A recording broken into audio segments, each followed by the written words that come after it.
నుంచి వచ్చింది ఏదో కొంచెం అయినా అందించగలిగినటువంటి వాడిని ఉండాలి. ఇక్కడే ప్రతి ఒక్కడు తయారు కాకపోతే ఇప్పుడు ఒకప్పుడు వృద్ధుడైండు లక్ష్మారెడ్డి సార్, ఆయన ఇప్పుడు ఉన్నాడు కాబట్టి ఏదో భగవద్గీత పారాయణ జరుగుతుంది, ఆయన ఏదో చెప్పగలుగుతున్నాడు. ఆయన అంతమైతే ఎవరు చేయాలి? ఆలోచించండి ఒకసారి. ఇప్పుడు అయ్యప్ప స్వామి గుళ్ళు అయ్యగారు ఎంతసేపు దుంపదీప నైవేద్యాలు ఆయన మనస్సుకు నచ్చిందో లేకపోతే ఊరివాళ్ళు ఆయన మెప్పించుకున్నారో ఏం చేస్తున్నారో ఏమో అయ్యగారు చేస్తున్నాడు. అయ్యగారు ముందే ఇంకొక అయ్యగారు రావాలి. మరి రావాలంటే ఇక్కడ కరెక్ట్ అయినటువంటి మార్గం ఉండాలి. మార్గం చూపిస్తేనే ఎవరైనా నడుస్తారు. భగవంతుడు మార్గం చూపిస్తేనే మనం నడుస్తున్నాం కదా. సరే, అయ్యగారు అయిపోయింది. ఇక భక్తులు రావాలి. ముఖ్యంగా భక్తులు వస్తేనే దేవాలయం కలకలలాడుతుంది. మరి భక్తులు రావాలంటే ఏం చేయాలి? అదొక భక్తుల మెప్పే భగవంతుని యొక్క. భక్తులు ఎప్పుడైతే మొక్కుతోటి గుడి నుంచి బయటకు దాడిపోతారో అప్పుడు భగవంతుడు నువ్వు చేసినటువంటి పూజలు ఒప్పుకున్నటువంటి వాడే. సత్యం సత్యం. అవునా?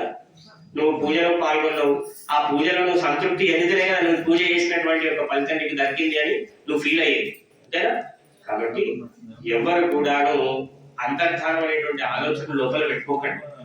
ఏది ఉంటే కదా అది సన్మార్గంగానే కావాలి కానీ దుర్మార్గంగా కాకూడదు. కాబట్టి ఇక్కడి నుంచి భవిష్యత్తు తరాలకు సద్బోధ చేసేటువంటి ప్రయత్నమే అందరూ ప్రతి ఒక్కరు తప్పకుండా. చేతులెత్తి నమస్కరిస్తున్నాను. చాలా బాధలకు గురవుతున్నామండి.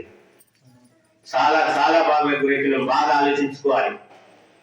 మన తండ్రి ప్రతిరోజు అనుష్ఠాన పరుడై ఉండే, మన తాత నియమబద్ధుడై ఉండే, కొడుకు లేడు, ఉంటున్నాడా? ఉండట్లేదు. తర్వాత వాడితరం. మరి దేవాలయం ఎన్ని తరాలు ఉండాలి? ఎప్పటికి ఉండాలంటే ఎవడు బద్ధుడై ఉండాలి? ఒకడు బద్ధుడై ఉన్నాడు. ఆ బద్ధుడికి సహకారం చేయాలి.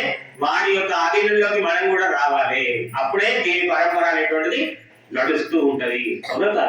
ఉపదేశం తీసుకుంటారు. ఎందుకొరకు? స్వామి యొక్క నడవడికలో మళ్ళీ ఆ ఉపదేశ ప్రకారంగా నేను నడవాలి, అంతేనా? 18 సార్లు అయిపోయింది. గురుస్వామిగా మారినప్పుడు